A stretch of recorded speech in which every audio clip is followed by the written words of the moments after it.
지금 안에 사시는 분이 아드님이라고 하셨죠? 네, 연락처 드렸잖아요. 그런데 아드님이 너무 비협조적이에요. 그게 무슨 말씀이세요? 집 보러 간다고 하면 바쁘다고 그러시고, 겨우겨우 약속 잡으면 10분 전에 급하게 나간다고 나가시고요. 아, 아들이 맞벌이를 해서 바쁘긴 해요. 그리고 지난주에 갔더니 집이 왜요? 아니, 그렇게 엉망이면 누가 이 집을 사요? 엉망이라니요? 그 집이 리모델링한 지 얼마 안 된 집인데? 그게 아니고요. 너무 짐이 쌓여 있고 지저분해서 손님을 데리고 갈 수가 없어요. 집이 어떻게 생겼는지 보이지도 않는다니까요. 그럴 리가요. 제 말 못 믿으시겠어요? 그리고 어제는 제가 너무 바빠서 손님만 보냈거든요. 물론 아드님이랑 약속 잡은 다음에요. 그런데 저희 손님한테 집을 안 판다고 했대요. 위치가 좋아서 제가 손님 오면 꼭 사모님 집부터 소개했는데 이렇게 하시면 저도 일 못해요. 오늘 이야기 속 주인공은 60세 백문희 씨입니다.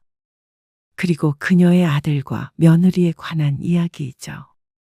백 씨는 지난해 빈대 때문에 고생이 많았습니다. 요즘 같은 때 빈대가 웬 말이냐 싶을 수 있겠지만 사실이었습니다. 아니, 빈대보다도 더 악독한 것들이었죠. 다름 아닌 백 씨의 친아들과 며느리였습니다. 어떻게 자식들을 빈대에 비교하느냐고 욕을 할 수도 있지만 백 씨에게도 이유가 있었습니다. 아들 며느리의 딱한 사정을 알고 노후 자금이나 마찬가지인 빌라를 빌려줬더니 딱 붙어서는 도무지 나오질 않았습니다. 백 씨도 그것을 처분해야 살아갈 수 있는데 말이죠. 집을 보러 오는 사람들이 있을 때마다 집에 없는 척을 하거나 문을 안 열어줘서 도무지 팔 수가 없었습니다. 참으로 치사스러운 자식들이었습니다. 하지만 오히려 자식들은 백 씨를 치사스럽다고 손가락질했습니다. 자식에게 주는 것 아까워하느냐며 말이죠. 아까워했다면 진작 살지도 못하게 했을 것이었습니다. 노후에 집을 팔고 이루려 했던 계획을 2년이나 미뤘는데 말이죠. 백 씨도 부모 생각은 하지 않는 아들 며느리를 더 이상 배려하지 않기로 했습니다. 그럴 이유가 없어졌습니다. 백 씨는 아들이 하나 있었습니다. 눈에 넣어도 안 아플 자식이었죠.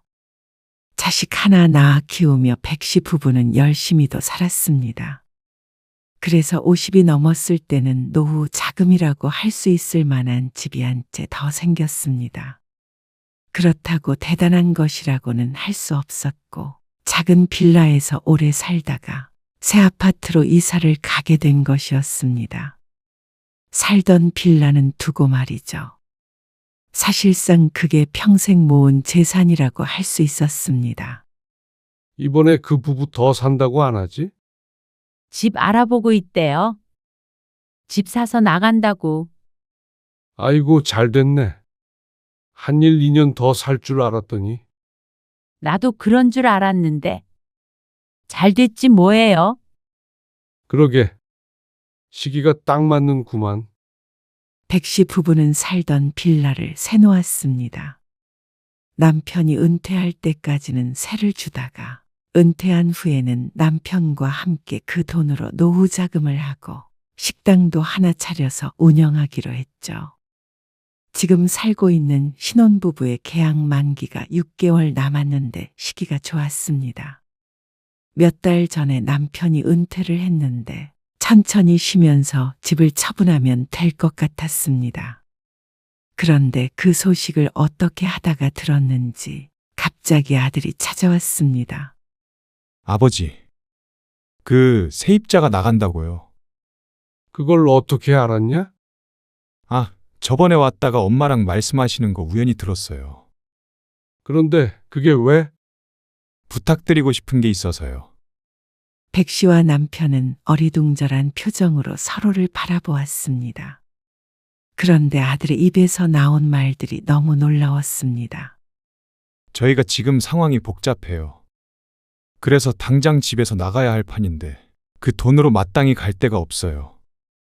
3년 전부터 사업을 한다더니 잘 되지 않아서 집 보증금을 빼서 썼다고 했습니다.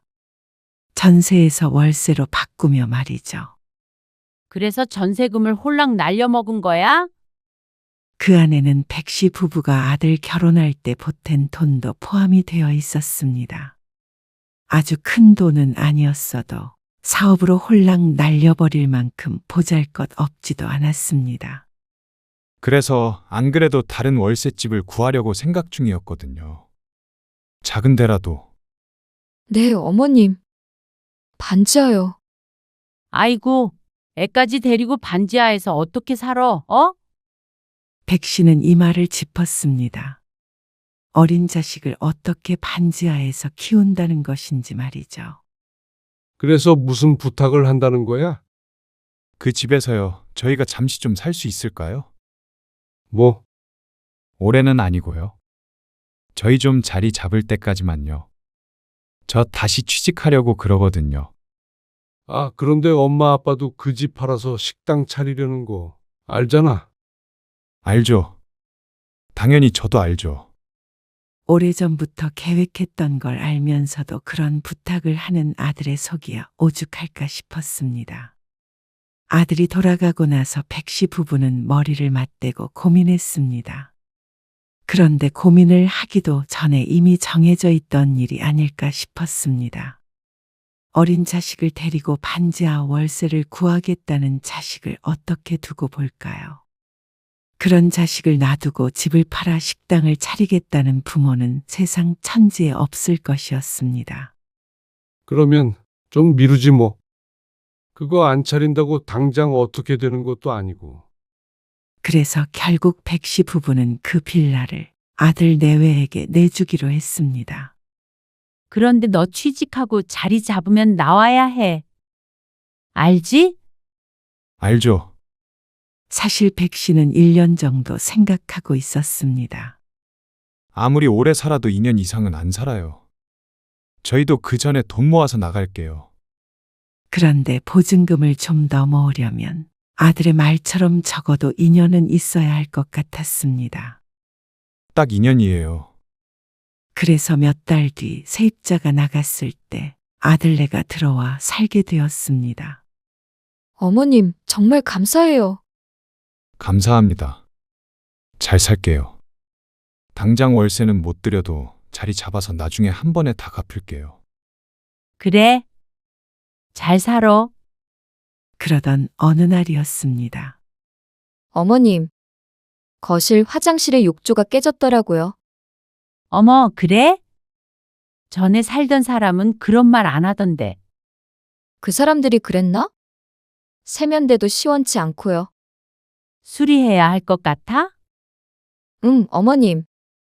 제 생각엔 차라리 리모델링을 하는 게 좋지 않을까요? 리모델링? 네. 거실도 보니까 벽지 같은 것도 싹 바꿔야겠더라고요. 세입자 나갈 때 확인했는데 다 깨끗하던데. 고장난 곳도 없고.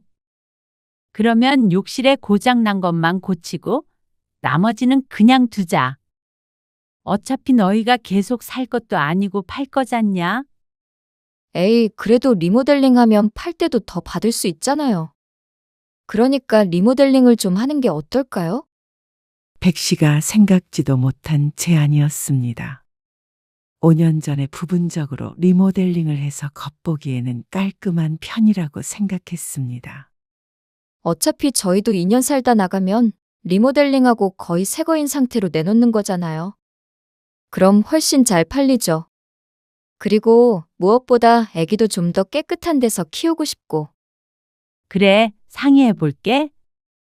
그리고 남편에게 아내와 전화통화한 내용을 이야기했더니 남편이 선뜻 고개를 끄덕였습니다.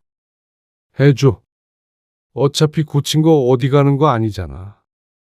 안 그래도 해줘야 할까 생각은 했어. 그렇게 하기로 했는데 또 주변 다른 사람들은 의견이 달랐습니다. 에이, 대충 살다 나갈 건데 리모델링까지 해. 그리고 집 고치는 비용도 아들 며느리가 내야지. 하지만 어려워서 부모 집에 들어가 살고 있는 자식에게 너희 돈으로 고쳐서 살아라 할 수는 없었습니다. 그랬을 거라면 월세도 받았겠죠. 그렇게 아들이 사는 빌라 리모델링도 큰 돈을 들여서 해주었습니다. 그러자 아들 며느리는 너무 좋아하며 집들이 겸 초대를 하기도 했습니다. 어머님, 이번 주에 한번 오세요. 맛있는 거 해드릴게요. 며느리는 백 씨에게 고마움을 표현하기 위해 자주 전화를 했습니다. 손수 만든 밥상을 차려주기도 했고 명절에도 어찌나 부지런히 움직이던지 그렇게 고마울까 싶었습니다. 그런데 그건 처음 몇 달 뿐이었습니다. 이번에 아버지 생신에 너희 집에 갈까? 저희 집이요? 지난번에 내 생일에 너희 집에서 놀고 너무 좋다고 그러셨거든. 아, 혹시나 생일상 차려달라는 거 아니니까 오해하지 말고. 이번에는 우리가 진짜 맛있는 맛집에서 포장해서 갈게. 그 집 근처에 있는 아구찜 집인데 우리가 거기에 살 때도. 그런데 며느리가 백 씨의 말을 자르며 대꾸했습니다. 아버님 생신에는 좀 힘들 것 같아요. 아, 일정이 있구나? 네. 그때는 좀 바쁠 것 같아요. 바쁜 것도 아니고 바쁠 것 같다는 말에 고개를 갸웃했습니다. 하지만 바쁘다는 말에 이번에는 남편의 생일엔 둘이 보내야겠다고 대수롭지 않게 생각했습니다. 그런데 어느 순간부턴가 며느리의 태도가 변한 걸 깨닫게 되었습니다. 아, 다음 주에 약속이 있어요. 아이가 아픈 것 같아요. 다음에 뵐게요. 집이 어수선해서요. 다음에 저희가 초대할게요. 바빠서 이번엔 못 갈 것 같아요. 줄기차게 전화에 대던 아들과 며느리의 연락이 뜸해졌고 잦던 만남도 마찬가지로 드문드문해졌습니다. 많이 바쁜가 보다 싶다가도 아들 며느리의 태도를 보면 모를 수가 없었습니다. 자꾸만 만나는 게 불편하다는 걸 말이죠. 그래서 백 씨도 전처럼 자주 연락하지는 않았습니다. 그러던 어느 날이었습니다. 백 씨는 누군가로부터 전화를 한 통 받게 되었습니다. 안녕하세요. 명지빌라 401호인데요. 아, 예. 안녕하세요. 201호 때문에 전화드렸는데요. 아들네가 살고 있는 빌라를 관리하는 세대에서 전화가 왔습니다. 아들네가 들어갈 때 연락처를 알려주었을 텐데 왜 자신에게 전화를 한 건지 의아했습니다. 무슨 일 있어요? 아니, 전화를 했는데 도통 받아야죠. 왜 그러시는데요? 201호 앞에 쓰레기를 너무 많이 내놔가지고요. 주민들이 난리예요. 쓰레기요? 하루 이틀도 아니고요. 초인종을 눌러도 나와보지도 않고 차는 있는데 문도 안 열어요. 아, 둘 다 일을 해가지고요. 아니요. 저녁에 가든 밤에 가든 새벽에 가든요. 아, 그럴 리가요. 전화해 보시죠. 전화도 안 받는다니까요. 아니, 거기에다가 쓰레기를 왜 자꾸 내놓는 건지. 냄새도 너무 심하고 날파리가 하도 꼬여서 제가 몇 번 내놨어요. 백 씨는 잠시 말을 잃었습니다. 다 같이 사는 건물에서 이러면 안 되는 거잖아요. 누구는 그 밖에까지 쓰레기 들고 가고 싶어서 그래요. 그런 거 아니잖아요. 그렇죠, 아니죠. 아무튼간 아드님 산다고 했잖아요. 그러면 얘기 좀 해주세요. 내가 웬만하면 이런 전화 안 해요. 사람들 사는 거 상관도 안 한다고요. 근데 하도 주변에서 나만 들들 볶으니까요. 내가 뭐 이 건물 주인도 아니고 다 같은 입장인데 아이고, 알죠. 전화를 끊고도 얼굴이 화끈거렸습니다. 쓰레기를 문 앞에다가 내놓는다니. 어린 아들 학교 선생님한테 전화 온 것도 아니고 이게 무슨 일인가 싶었습니다. 백 씨는 아들에게 전화를 걸었습니다. 하지만 받지 않았습니다. 그래서 며느리에게 전화를 걸었더니 마찬가지였습니다. 얘들이 요즘 왜 이렇게 전화를 안 받는지 몰라. 당신이 한번 가봐. 백 씨는 아들이 사는 집으로 찾아갔습니다. 전화를 받지 않으니 한번 가서 두드려 봐야겠다 싶었습니다. 주말이라 집에 있지 않을까 싶었죠. 어? 저거 기훈이 차 아냐? 버스에서 내려서 골목을 걷는데 저기에서 아들의 차가 보였습니다. 빌라 옆에 주차를 하고 있었습니다. 아들 며느리가 손자와 함께 차에서 내려서 금세 빌라 안으로 들어가 버렸습니다. 백 씨가 젠 걸음으로 뒤쫓아갔습니다. 그리고 201호 앞에 섰습니다. 초인종을 누르기도 전에 현관 앞을 보고 놀랐습니다. 그 앞에 유모차와 일반 쓰레기, 음식물 쓰레기통까지 나와 있었습니다.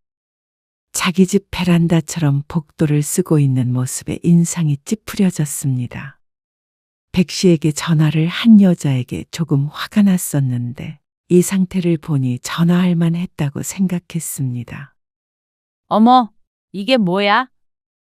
도대체? 집을 내주고 나서는 어떻게 사는지 일절 간섭하지 않았습니다. 저들 살림은 알아서 하는 것이니 말이죠.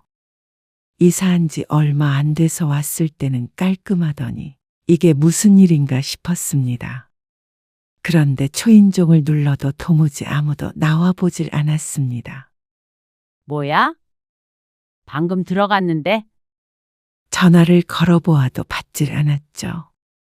문을 두드렸습니다. 기훈아, 문 열어봐. 그랬더니 문이 슬그머니 열렸습니다. 며느리가 얼굴을 빼꼼 내밀며 눈을 크게 떴습니다. 아니, 어머님. 어쩐 일이세요? 너희는 전화를 왜 그렇게 안 받니? 아, 전화하셨어요? 소리를 못 들었어요. 어쩐 일이세요? 어쩐 일이긴? 401호에서 전화 왔어. 아, 그 아주머니요. 그래? 쓰레기 때문에 주변에서 말이 많다고. 아니, 그분은 왜 어머님한테? 너희가 전화를 안 받는다잖아? 집에 있으면서 왜 나와보지도 않아? 아, 지금 버리려고 했어요.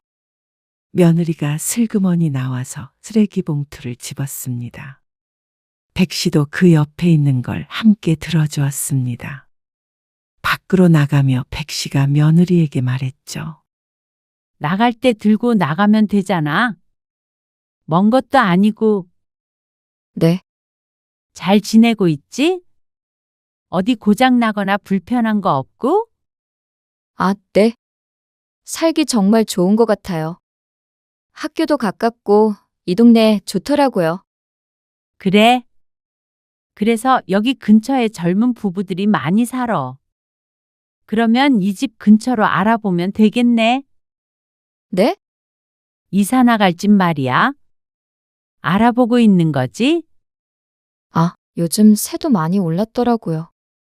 그래. 그래도 적당한 곳 있을 거야. 그러자 그때부터 며느리는 말이 없었습니다. 나는 집에 가볼게. 전화를 안 받아서 잠깐 온 거야. 아, 네. 조심히 가세요.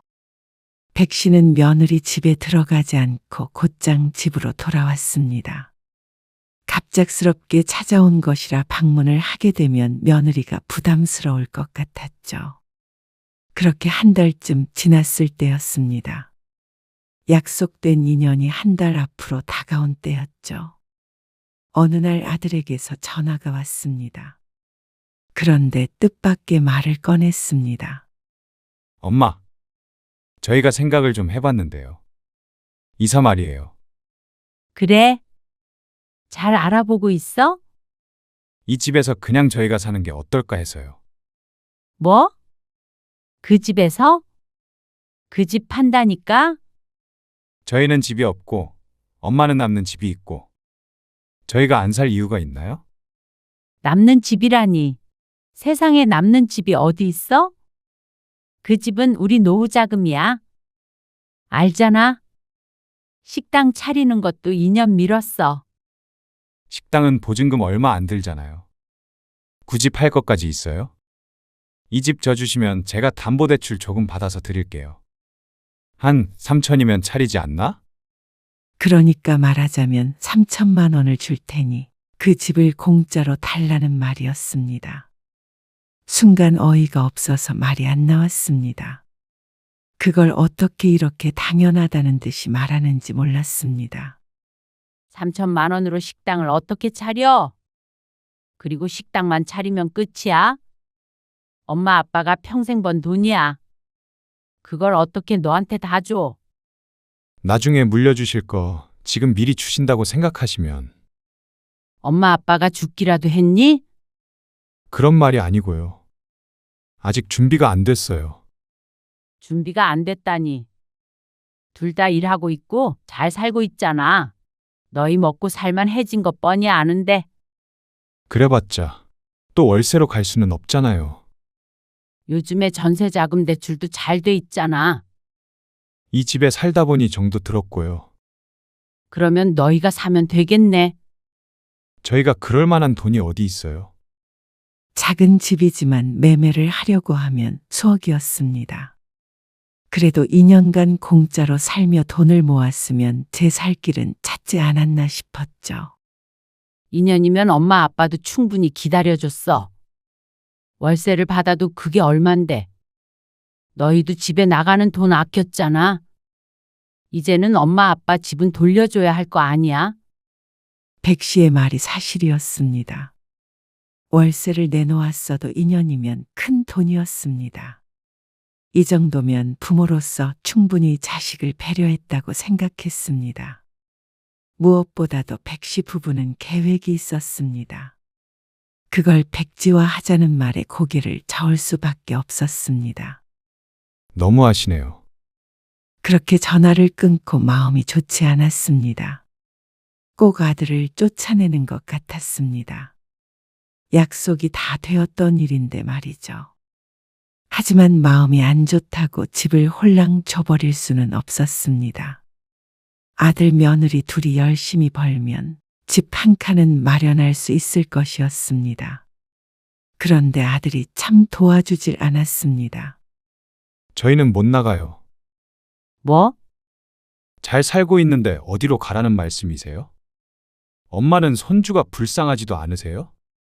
꼭 아들네 집을 백씨가 빼앗기라도 하는 것처럼 말했습니다.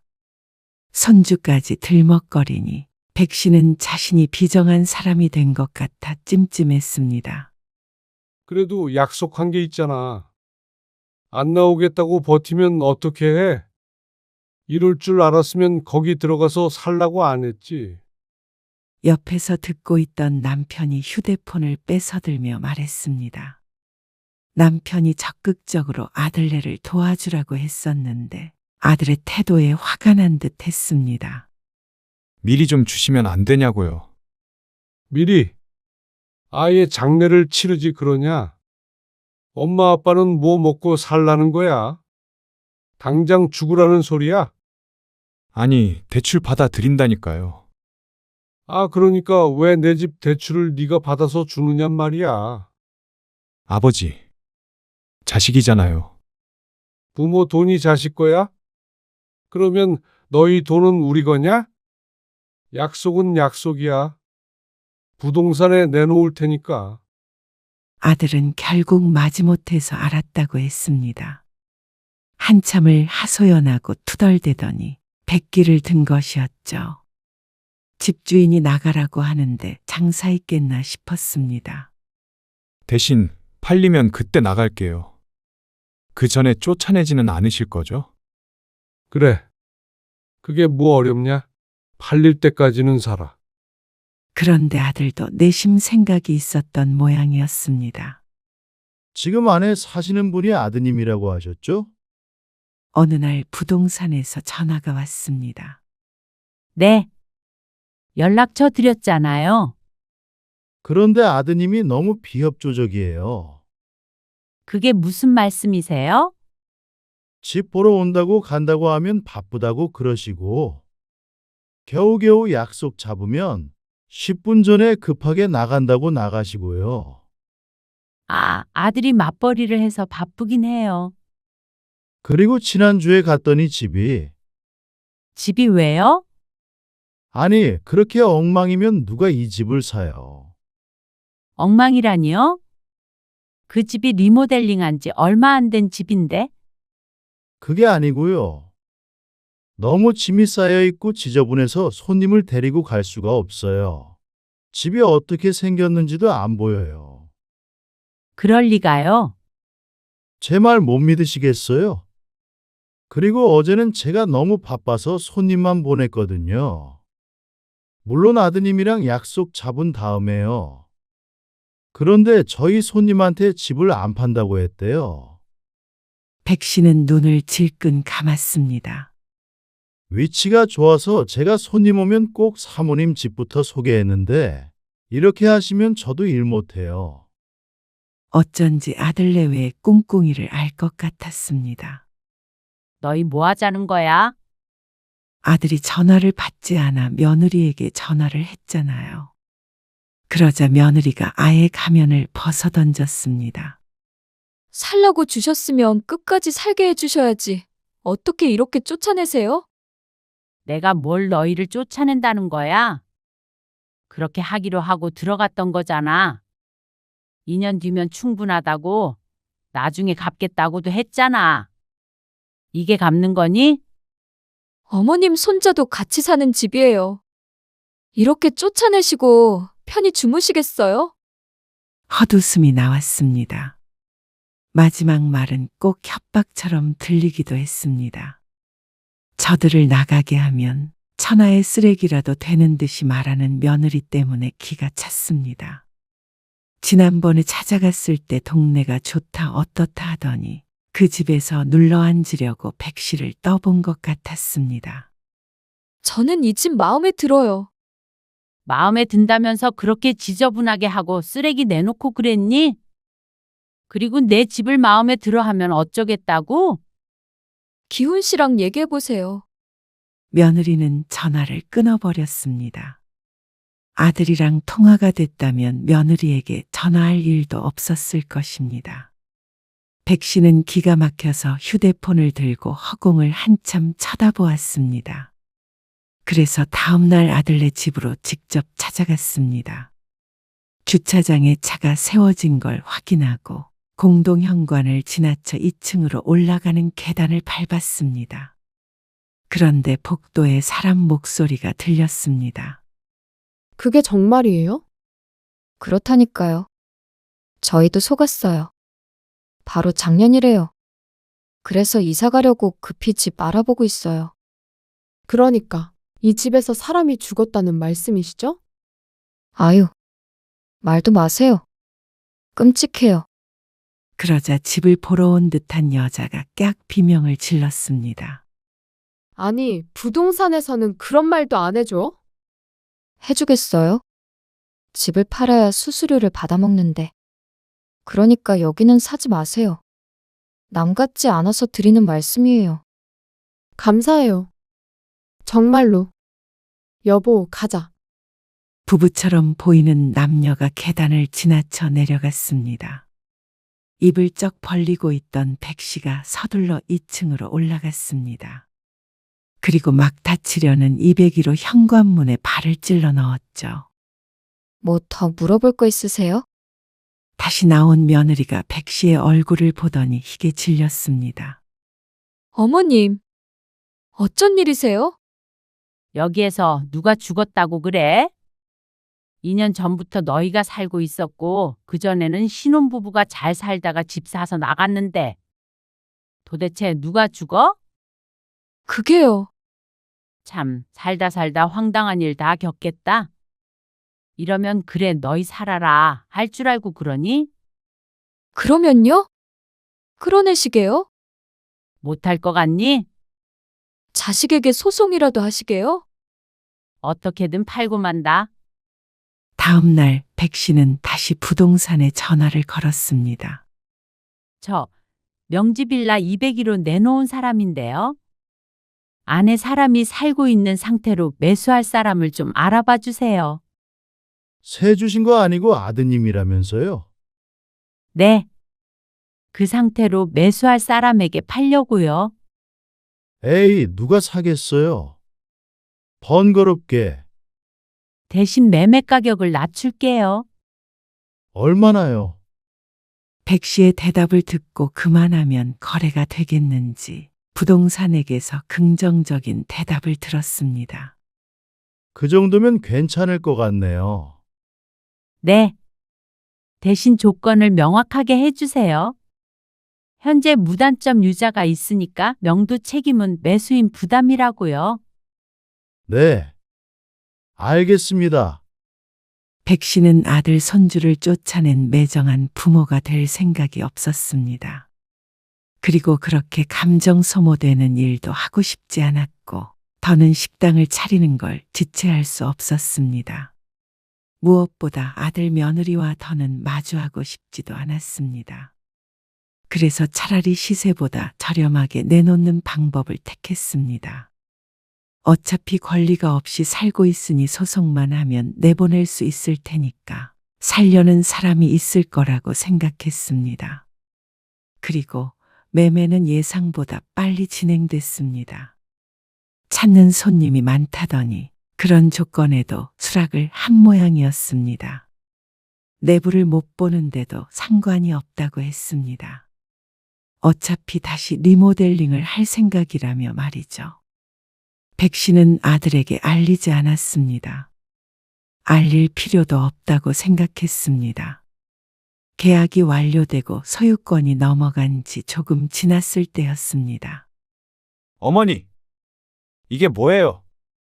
백 씨가 전화할 땐 받지도 않더니 아주 득달 같은 반응이었습니다. 뭐가? 내용 증명이 왔는데. 집 나가라는 거 아니에요. 아, 그거? 새 주인이 보낸 모양이네.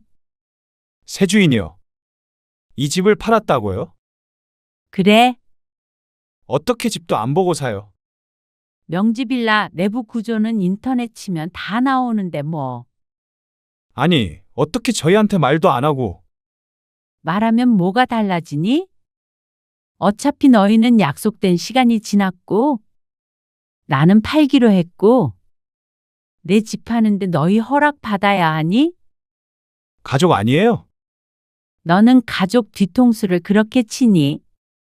뒤통수는 엄마가 치신 거죠. 저희는 못 나가요. 그래? 나는 몰라.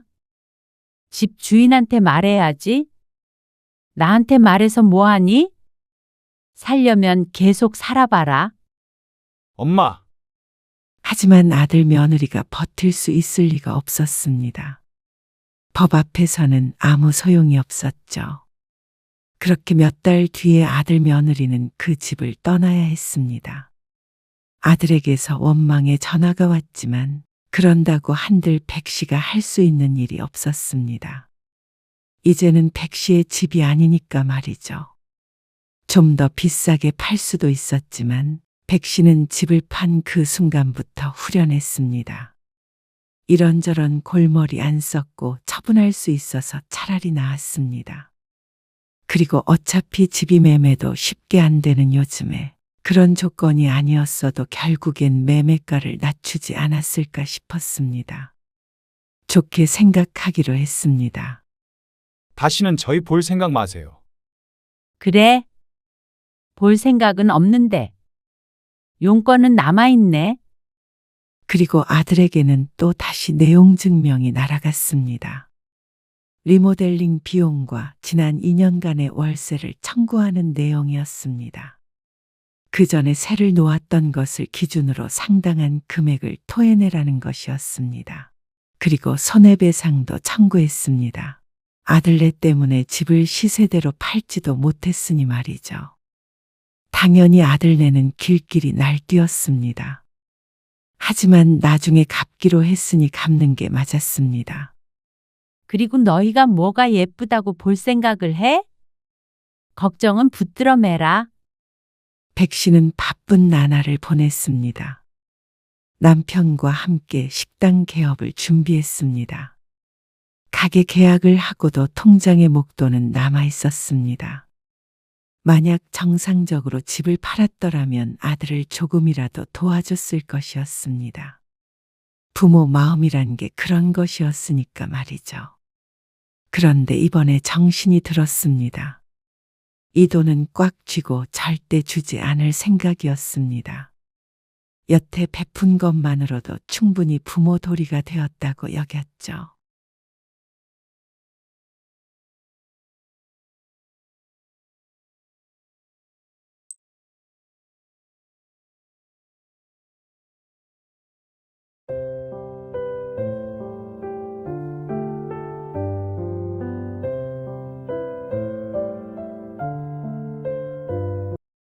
요즘 어느 자식이 부모님한테 매달 150만 원씩 드려요? 그것도 결혼해서요. 이러면 이혼감이에요. 수진이한테 미안해 죽겠어요. 뭐? 결혼 전에 다 얘기된 거라며? 수진이가 착해서 그렇지. 솔직히 장모님한테도 용돈 한 번 못 드렸는데. 너는 내가 아무것도 모르는 줄 알아? 나도 눈 있어. 그게 무슨 말씀이세요? 돈 없다 하더니 사돈한테 생일 선물로 명품 가방 사준 거 모를 줄 알아? 그걸 어떻게? 카카오톡에 올려놨더라. 우리 사위가 사준 가방이라고. 장모 위에서 돈 쓰는 멋쟁이라고 말이야. 오늘 이야기 속 주인공은 64세 현지숙 씨입니다. 그리고 그녀의 아들과 며느리에 관한 이야기이죠. 현 씨는 평생 뼈 빠지게 키운 자식을 잃었습니다. 결혼을 시켰을 뿐인데 잃어버린 것 같았습니다. 그렇게 모든 걸 쏟아부어 키우면 말년엔 자식에게 의지하며 살 수 있을 거라고 생각했던 어리석은 자신의 탓이었습니다. 현 씨는 아들을 공부시키고 취업 준비를 시키면서 누구보다도 고생했습니다. 대출까지 받아야 했었는데 나중에 돌려받겠다는 약속 때문이었습니다. 아들은 철석같이 약속했습니다. 취직해서 안정된 삶을 살게 되면 현 씨에게 매달 생활비를 주기로 했죠. 하지만 그 약속이 오래도록 지켜질 것이라고 믿은 자신이 순진한 것이었습니다. 아들은 어쩌면 처음부터 그럴 생각이 없었을지도 몰랐습니다. 아니면 며느리의 영향인지도 몰랐고 말이죠. 하지만 그런 이유는 전부 상관이 없었습니다. 중요한 것은 현 씨의 노후였죠. 그래서 현 씨는 그저 그런가 보다 할 수 없었습니다. 아들을 후회하게 만들어줘야 했습니다. 현 씨는 아들이 하나 있었습니다. 없는 형편의 자식만큼은 잘 키우고 싶었습니다. 남편도 같은 생각이었습니다. 징글징글하게도 열심히 살았습니다. 반지하에서 지상으로 올라왔고 지상 단칸방에서 방 2개 딸린 아파트로 이사하기까지 무척 오래 걸렸습니다. 자식에게 줄줄이 새는 돈 때문에 일찍 살림이 필수가 없었습니다. 차라리 아들이 공부라도 못했다면 일찌감치 포기를 했을 텐데 아들은 똑똑했고 공부 욕심이 많았습니다. 그래서 그 욕심을 채워주느라 현 씨 부부는 늘 빠듯했습니다. 하지만 대학을 졸업할 때쯤에는 그래도 형편이 조금 폈습니다. 이제 아들에게 들어가는 돈도 없고 둘이 한 20년 열심히 벌면 말년에는 자식에게 손 안 벌리고 살겠다 싶었죠. 하지만 인생이 그렇게 원하는 대로 순탄하게 흘러가질 않았습니다. 떨어진 거야? 네, 왜 너처럼 공부 잘하는 애를 안 뽑아가? 공부 잘하는 사람이 세상에 얼마나 많은데요. 그리고 제가 서울대도 아니고요. 그래도 뭐 서울대만 취직하니? 저도 속상해요. 현 씨는 이해가 가지 않았습니다. 졸업하고 1년 동안 여기저기 이력서를 넣고 면접도 보러 다녔는데 아들은 아직도 취업을 하지 못했습니다. 졸업하자마자 하게 될 줄 알았는데 말이죠. 그동안 학교 근처에서 자취를 하던 아들은 반년 전에 집으로 들어왔습니다. 대학까지만 지원을 해주고 그 뒤로는 아들이 자립하기로 했는데 아르바이트로 생활하며 취업 준비까지 힘들다는 게 그 이유였습니다. 현 씨도 그런 아들을 아무 말 없이 받아주었습니다. 출근 전후로 아들의 아침과 저녁도 차려줘가며 나름대로 헌신했죠. 하지만 끝이 없었습니다. 스펙이 부족해서 취직하기가 힘들어요. 뭐? 좋은 대학 나왔어도 취직을 못해? 대학은 다 나오는 건데요. 그럼 뭘 더 해야 해? 어학연수라도 1년은 다녀와야 할 것 같아요. 어학연수면? 외국에 다녀오는 거야? 유학? 유학까지는 아니고 영어 배우러 가는 거죠. 해외에서 1년간 살다 오겠다는 말에 현 씨 부부는 고민이 컸습니다. 사실 돈만 넘친다면 뭔들 못해줄까 싶은 심정이었지만 현 씨에겐 큰 돈이었으니 망설일 수밖에 없었습니다.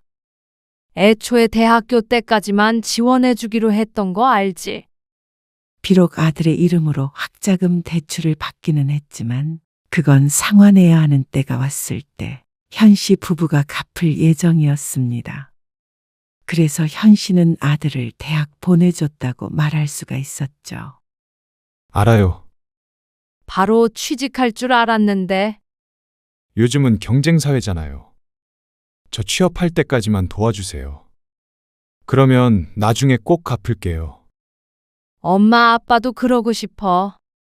그런데 그럴 만큼 여유롭지가 않잖아. 물론 보내려면 어떻게든 보낼 수야 있겠지만 그러면 언제까지 현 씨 부부가 허리띠를 졸라매야 할지 몰랐습니다. 자식도 자식이지만 현 씨 부부의 미래도 걱정을 해야 할 때였습니다. 그래도 도와줍시다. 하지만 남편은 생각이 달랐습니다.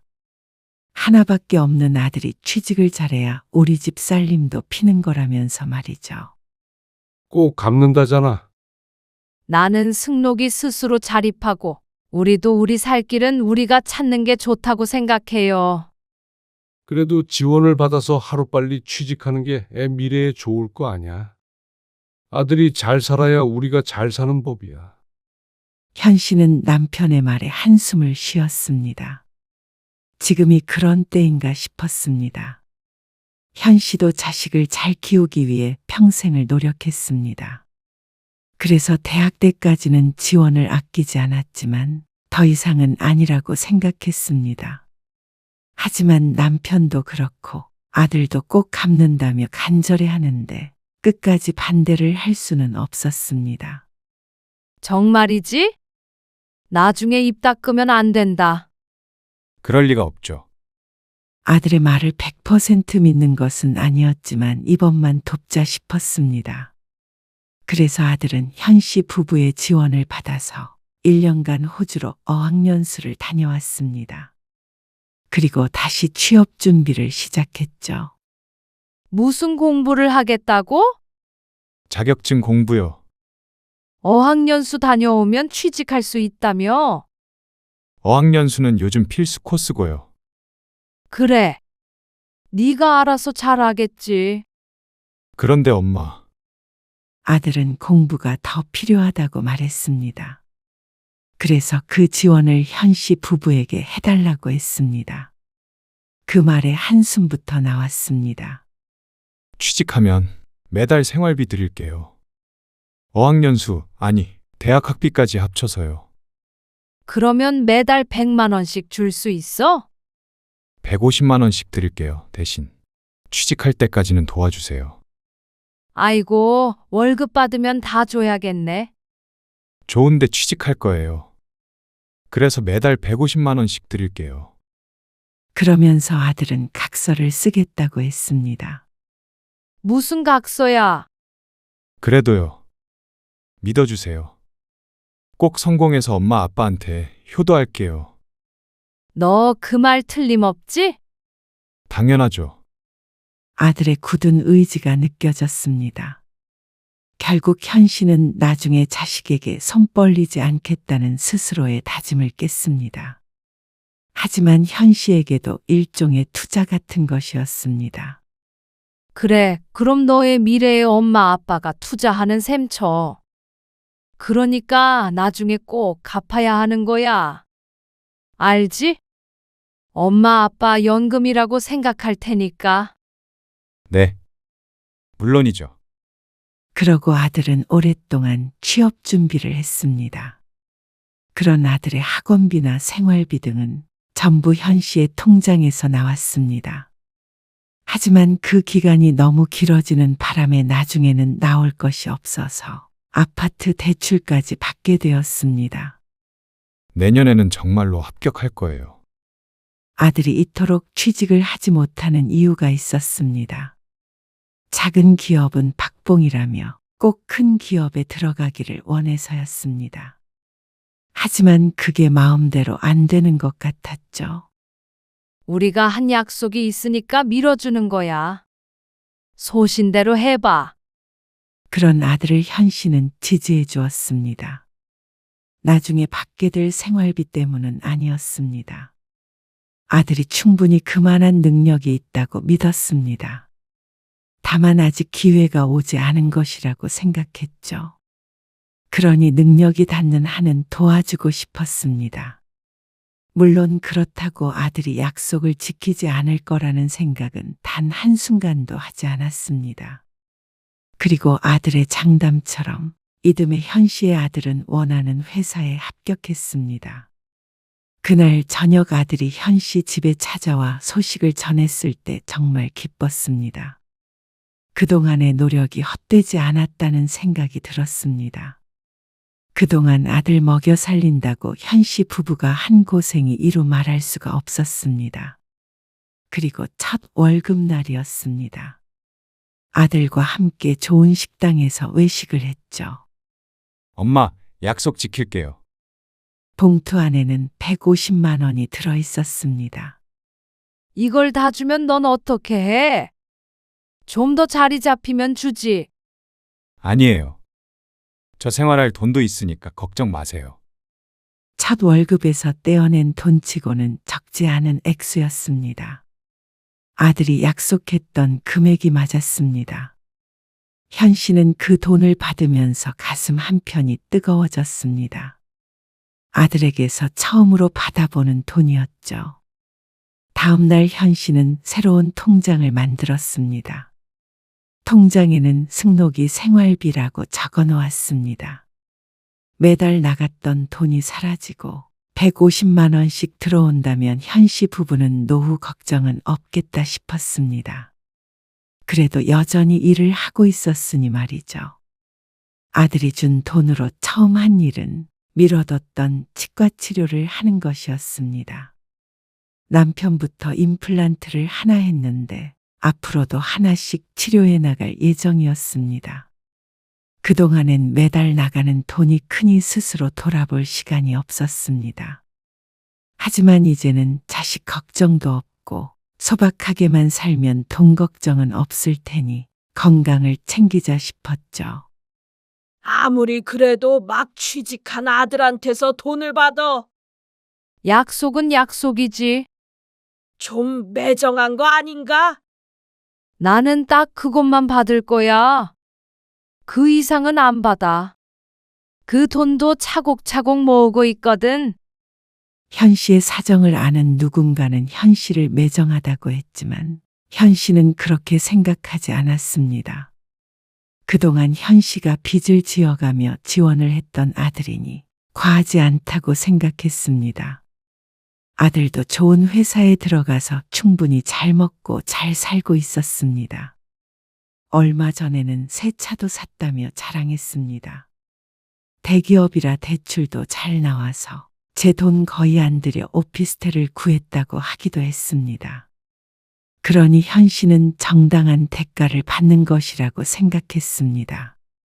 그런데 취직하고 2년 정도가 되었을 때 아들은 회사 동료와 결혼을 하기로 했다고 했습니다. 현 씨 부부는 진심으로 축하했습니다. 몇 번 만나보니 예의 바르고 착해 보였습니다. 좋은 여자를 만난 것 같아서 마음이 놓였죠. 그런데 수진이는 네가 우리한테 생활비 주는 거 뭐라고 안 해? 그거는 미리 말을 꼭 해야 하는 거야. 어느 날 아들이 집에 찾아왔을 때 남편이 아들에게 말했습니다. 그러자 아들이 웃으며 대꾸했습니다. 당연히 말했죠. 제 사정 다 이해한다고 했어요. 오히려 효자라고 좋아하던데요. 정말? 그러면 다행이고. 결혼할 사람이 부모에게 매달 생활비를 주고 있다고 한다면 싫을 만도 한데 오히려 반겼다고 하니까 현 씨도 기뻤습니다. 이해심까지 넘치는 사람을 만났구나 하고 단순하게 생각했습니다. 하지만 그런 행복은 오래 가지 못했습니다. 어라, 이상하다. 왜? 승록이가 이달에 100만 원만 보냈네요. 그래? 실수했나 보지? 이런 걸 실수할 애가 아닌데. 아들이 결혼하고 반년이 채 안 지났을 때였습니다. 매달 150만 원씩 들어오던 돈이 어느 날 100만 원만 들어왔죠. 혹시나 남편의 말처럼 실수인가 싶었는데 아들에게 전화를 해보니 의도된 금액이라는 걸 알았습니다. 아, 저희가 이달에 들어간 돈이 많아서요. 대신 다음 달에 채워드릴게요. 그래. 뭘 하길래 50만 원을 덜 줘야 할 만큼 사정이 안 되나 싶었지만 굳이 입 밖으로 내뱉지는 않았습니다. 다음 달에 더 주겠다는데 이러쿵 저러쿵 하는 것도 우스웠습니다. 그러던 어느 날 며느리에게서 전화가 왔습니다. 어머님, 잘 지내셨어요? 그래. 오랜만이야. 잘 지내니? 네. 다름이 아니라 저희 집에서 어머님, 아버님 식사 좀 대접하고 싶어서요. 아들이 결혼하고 딱 한 번 가봤는데 그 뒤로는 방문할 일이 없었습니다. 그런데 갑작스런 며느리의 초대에 오랜만에 가보게 되었습니다. 남편은 무척 기뻐했습니다. 아들이 잘 지내고 있는지 늘 궁금해하던 남편이니 당연했습니다. 남편과 현 씨는 무척 들뜬 기분으로 아들네 집에 갈 준비를 했습니다. 대단한 걸 준비하는 건 아니었지만 그래도 모처럼의 방문이니 말이죠. 김치도 한 통 챙겨. 무겁게 김치까지 들고 가자고요. 요즘 사람들 집에서 김장 안 하잖아. 김장김치는 없을 거 아니야. 아무튼 유별나. 투덜거리면서도 현 씨는 양손 한가득 들고 집을 나섰습니다. 그런데 며느리가 현 씨 부부를 초대한 건 그리 좋은 이유에서는 아니었습니다. 승록 씨가 어머님, 아버님께 드리고 있는 생활비 말이에요. 아오? 그게 왜? 저희가 상의를 해봤는데 150만 원이 조금 과한 것 같아서요. 갑작스러운 며느리의 말에 현 씨 부부가 서로를 쳐다보았습니다. 그리고 현 씨가 아들을 바라보자 아들은 슬그머니 눈을 피했습니다. 150만 원씩 생활비를 드리는 자식이 어디 있겠어요. 너무 큰 돈이잖아요. 그 말은 부정할 수 없었습니다. 그런데 며느리는 현 씨의 대답을 원하는 것은 아닌 듯 했습니다. 그래서 이번 달부터는 줄일 예정이에요. 100만 원씩만 드릴 수 있을 것 같은데. 아, 현 씨가 아무 말 않고 있자 며느리가 말을 덧붙였습니다. 사실 저 아이를 가졌어요. 뭐? 생활비를 줄이겠다는 말보다도 놀라운 말이었습니다. 그래서 저희도 돈 들어갈 때가 많고 하다 보니까 좀 부담스러워요. 며느리의 말에 현 씨는 잠시 생각에 잠겼습니다. 150만 원에서 100만 원. 꽤나 큰 차이였습니다. 하지만 달리 말하자면 아들네에게도 50만 원 차이는 느끼는 부담이 다르겠죠. 아시다시피 이 집도 대출이 껴있고요. 또 부모님 도움을 안 받고 결혼을 했다 보니까 빠듯하네요. 그 말에는 현 씨도 크게 할 말은 없었습니다. 며느리의 말처럼 결혼할 때 크게 보탬이 못 되었기 때문이었죠. 이런 상황에서 그래도 무조건 150만 원씩 내놔라 하는 부모는 없을 것이었습니다. 아무리 현 씨라도 말이죠. 그래, 그렇게 해. 형편껏 해야지. 현 씨가 뭐라고 대답하기도 전에 남편이 고개를 끄덕였습니다. 현 씨는 잠시 입을 벌렸다가 닫았습니다. 경사스러운 소식을 들으니 사실 따져 물을 마음도 없어졌죠. 그 다음 달도 통장엔 100만 원이 들어왔습니다. 그런데 며느리가 출산을 할 때쯤에는 매달 50만 원씩 들어오는 게 고작이었습니다. 저희도 대출 갚느라 빠듯해요. 빠듯하다는 말을 입에 달고 살았습니다. 그런데 현 씨는 자신이 점점 치사스러워지는 기분이었습니다. 돈이 덜 들어오면 그것 때문에 아들에게 전화를 거는 게 치졸해 보여서 정말로 하고 싶지 않았습니다. 그래서 한두 번 연락을 안 했더니 150만 원씩 주던 생활비가 50만 원으로 줄은 것이었죠. 아들도 대출 때문에 힘들다고 하지만 그건 현 씨도 마찬가지였습니다. 갚아주기로 했던 아들의 학자금 대출도 몇 해 전부터 갚고 있었고 아들 생활비를 대주며 받았던 주택담보대출도 갚고 있었습니다. 그러니 오히려 힘든 사람은 현 씨였습니다. 그동안 아들이 준 돈을 모은 게 있고 계속 일을 해왔기 때문에 생활비가 줄었다고 당장 생활이 어려워지는 것은 아니었지만 나중에도 계속 이렇게 50만 원씩만 준다면 더 나이 들어서의 삶이 힘들고도 남았습니다. 나중에 대출도 어느 정도 갚고 승진도 하고 그러면 다시 올려드릴게요. 정말 약속해요. 며느리가 임신을 하며 회사를 그만뒀는데 아들 혼자 벌어서 모든 걸 감당하느라 힘들다고 했습니다. 둘이 벌다가 수입이 반토막이 되니 힘들만도 했죠. 그러던 어느 날이었습니다. 여기 봐. 애기 사진 왔네요. 아이고, 귀엽네. 언제 보러 갈 수 있대? 이번 주에는 사돈네가 와 있는다고. 다음에 보자고 그러더라고요. 사돈은 1시간 반 거리에 살고 있었습니다. 따지자면 현 씨보다도 멀리 살았죠. 그런데 더 자주 만나는 건 사돈네였습니다. 아이를 봐준다며 안사돈이 매주 방문했고 어쩔 때는 바깥 사돈도 와서 며칠씩 묵어간다고 했습니다. 안사돈은 주부였고 바깥 사돈도 퇴직을 해서 시간이 무척 많은 것 같았죠. 현 씨도 그런 삶을 꿈꿨습니다. 말년에 손주 재롱이나 보면서 한가롭게 사는 산말이죠. 그런 사돈네가 부러웠습니다. 현 씨도 남편도 여전히 일을 하고 있기에 바빠서 사돈처럼 아무 때나 찾아갈 수도 없었습니다. 모처럼 시간이 있어서 연락을 하면 이미 사돈네가 와 있는 상황이 많았습니다. 그런데 사돈처녀 언제 결혼식 올린다고 했지? 사위에게는 여동생이 하나 있었는데 다음 달에 결혼식이었습니다. 현 씨 부부도 가기로 되어 있었는데 남편의 질문에 현 씨는 휴대폰 화면을 다시 켰습니다. 여기 사돈 카카오톡 사진에 청첩장 같은 게 있던데. 한번 봐봐. 토요일인지 일요일인지. 요즘 일요일마다 일을 나가는 남편이라 어쩌면 혼자 가야 할 수도 있겠구나 싶었습니다. 한참 만에 안사돈의 카카오톡 사진을 찾아 눌러봤는데 익숙한 얼굴에 눈을 좁히고 사진을 자세히 봤습니다. 지난번에 봤을 때는 분명히 청첩장 사진이 올라와 있더니 이번에는 웬 파티 사진이 올라와 있었습니다. 그런데 거기에 아들 부부와 손주도 함께 찍혀 있었습니다. 그 가운데 안사돈이 근사한 케이크 앞에서 비싸 보이는 가방을 손에 들고 환하게 웃고 있었습니다.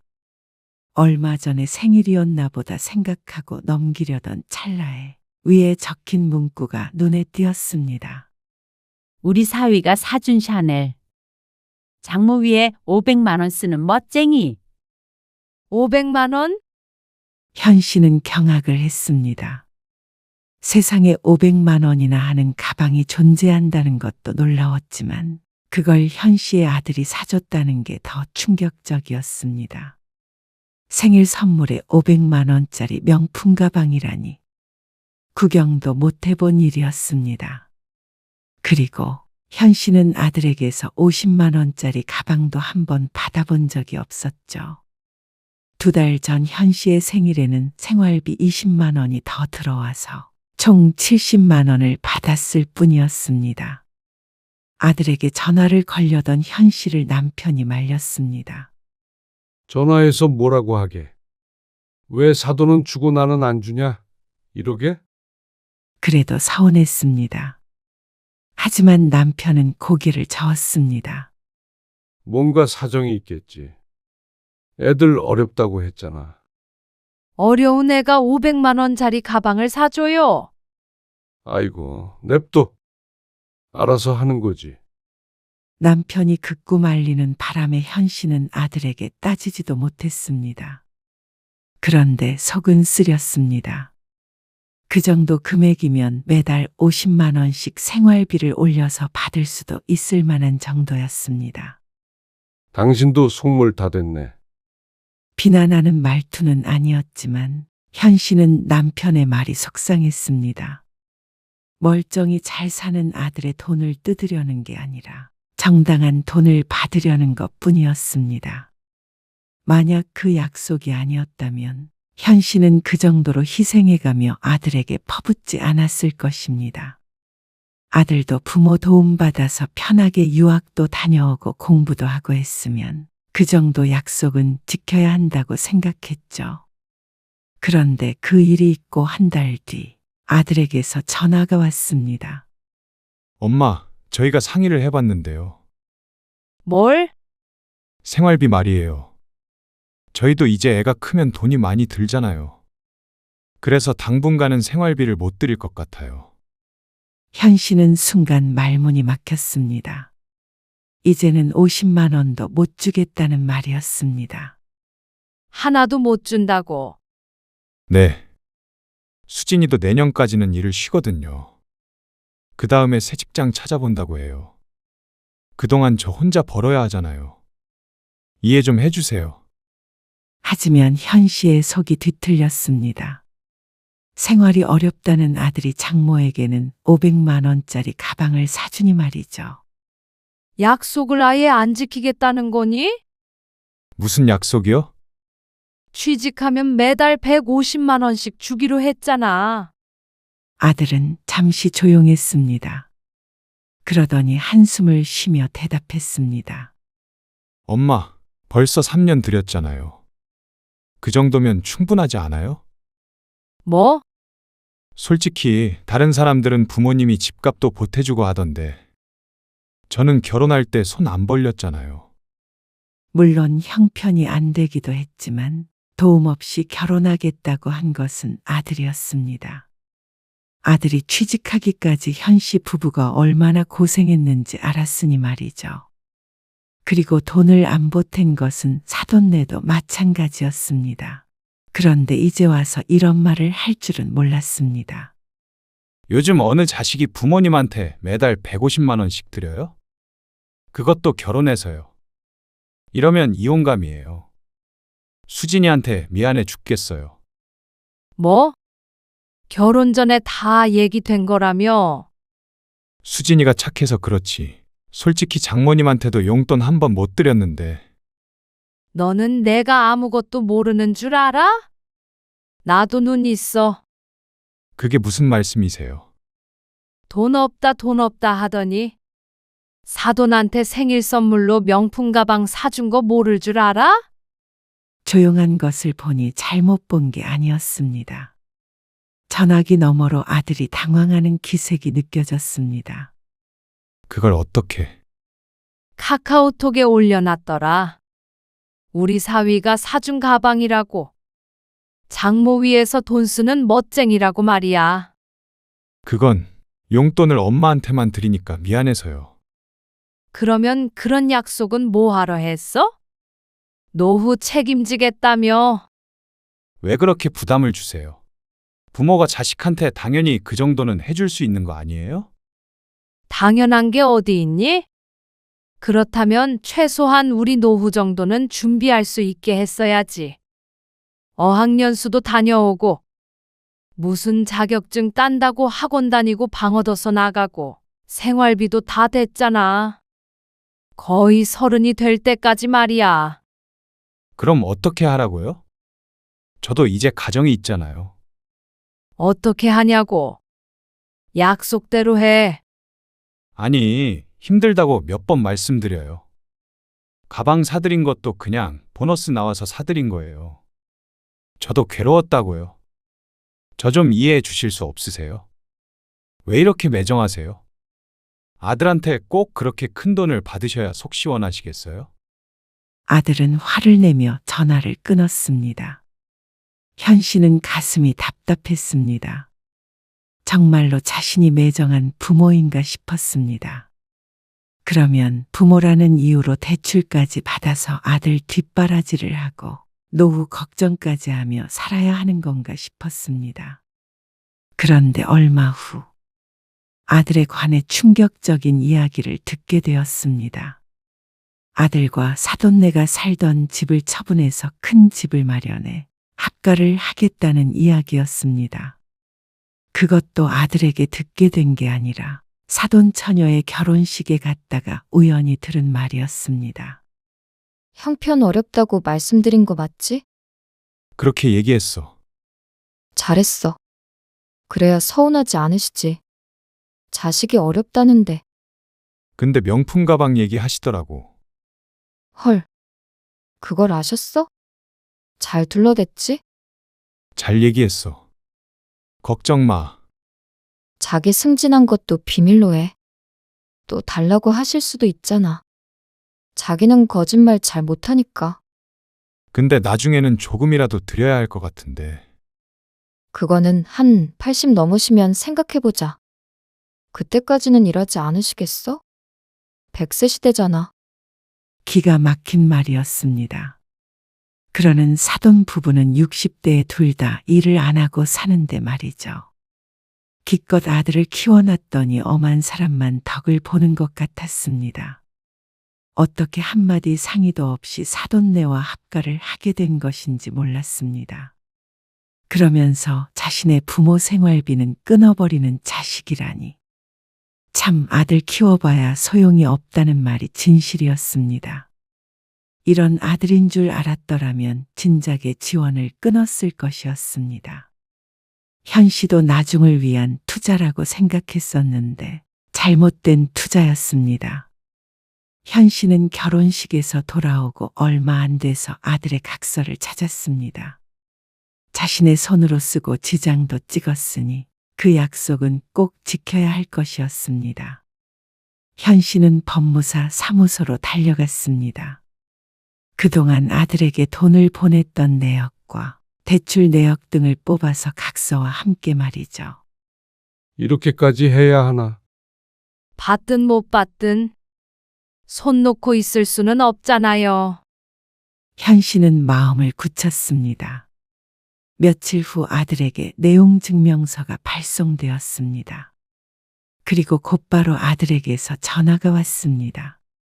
엄마, 이게 뭐예요? 보면 알잖아. 정말로. 소송을 거시려고 그러세요?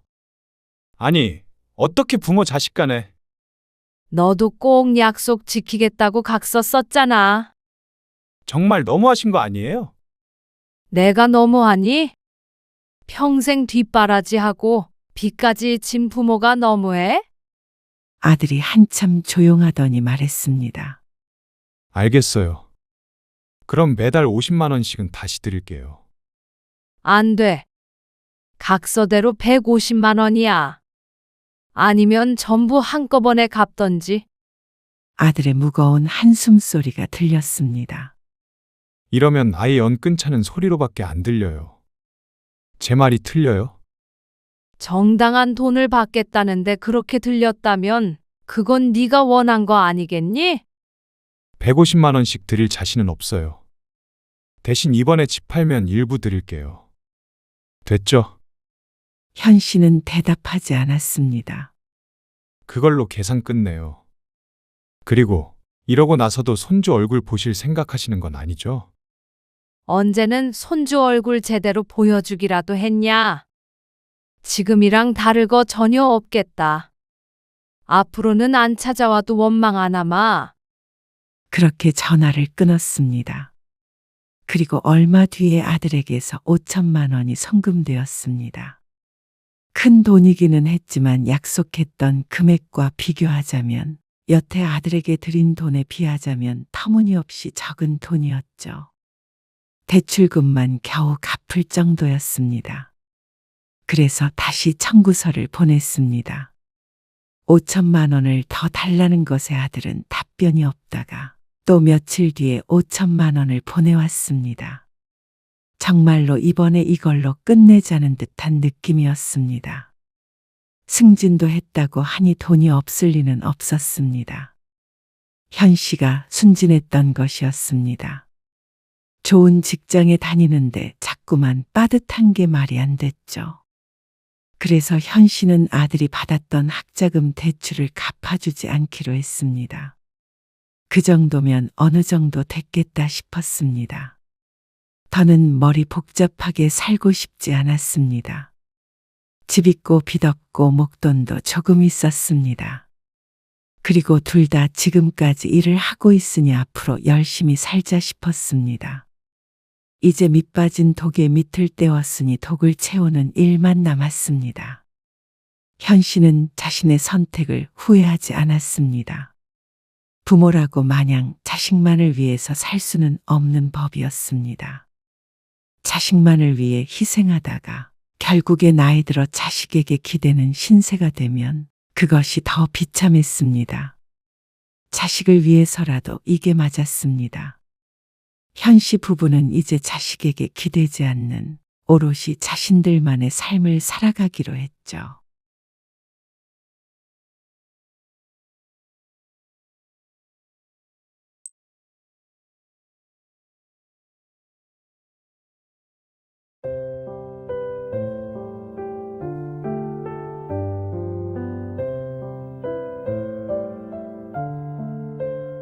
너 사돈네 들어가 살 거라며? 네, 그렇게 하려고 해요.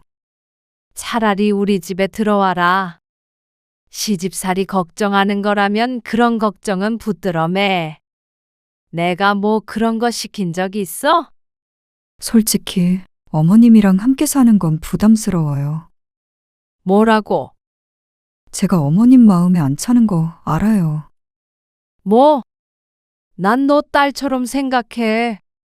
아니요. 저도 동주 아빠 없이 어머님 댁 들어가서 살 자신 없어요. 아니, 동주 아빠가 있어도요. 그럼 나는 손주 얼굴도 못 본다는 거야? 내가 그동안 노력한 거 너 모르니? 네, 근데 노력은 저도 했어요. 어머님 마음에 들려고요. 그런데 며느리는 딸이 될 수 없고 시어머니는 친정엄마가 될 수 없더라고요. 오늘 이야기 속 주인공은 65세 전영자 씨입니다. 그리고 그녀의 아들과 며느리에 관한 이야기이죠. 전 씨는 며느리가 괘씸했습니다. 아들이 결혼하고 난 후부터 꼭 발바닥 티눈처럼 전 씨를 신경 쓰이게 했습니다. 그리고 결국에는 이렇게 집안을 풍비박산을 내버렸습니다. 처음부터 알았더라면 그렇게 아들 며느리에게 헌신하지도 않았을 것입니다. 좋은 시어머니가 되기 위해서 노력했습니다. 그 끝이 이토록 비참할 줄 알았더라면 그런 노력은 애초에 하질 않았을 것이었습니다. 평소에도 시집살이를 시킨다며 말도 안 되는 말을 해서 아들과 이간질을 시키더니 이제는 아이를 데리고 친정에 들어가 살겠다는 며느리. 이제는 손자마저 전 씨의 품에서 떼어놓으려는 모양이었습니다. 시집 알기를 우습게 알고 친정만 챙겼던 것을 알지만 끝까지 이럴 줄은 몰랐습니다. 전 씨도 가만히 있을 수만은 없었습니다. 전 씨는 아들이 하나, 딸도 하나 있었습니다. 아들은 결혼을 했고 딸은 직장에 들어가며 독립했습니다. 그래서 전 씨는 남편과 둘이서 살고 있었죠. 그리고 얼마 전에 아들네가 아이를 낳았습니다. 딸은 결혼 생각이 없어 보였고 아들도 하나만 낳고 잘 기를 생각이라고 하니 전 씨에게는 지금도 앞으로도 유일한 손주인 셈이었습니다. 동주야, 할머니가 간식 사왔다.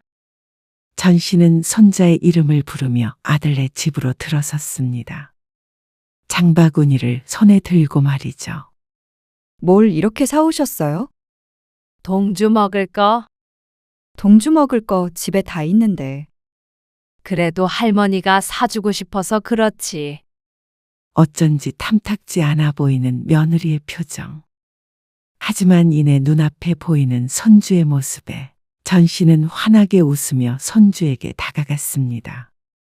우리 동주, 할머니 보고 싶었어? 아직 옹알이를 하는 아이에게 말을 붙이며 전 씨가 장바구니에서 이것저것 꺼내 보였습니다. 할머니가 동주 먹으라고 과일이랑 간식이랑 사왔어. 마트에서 탐스러워 보이는 복숭아를 보았는데 무척 비쌌지만 손자의 얼굴이 아른거려 도저히 지나칠 수가 없었습니다. 어머, 어머님. 복숭아 사오신 거예요? 그래. 집에 복숭아는 없지? 전 씨가 부엌에 들어가 복숭아를 씻었습니다.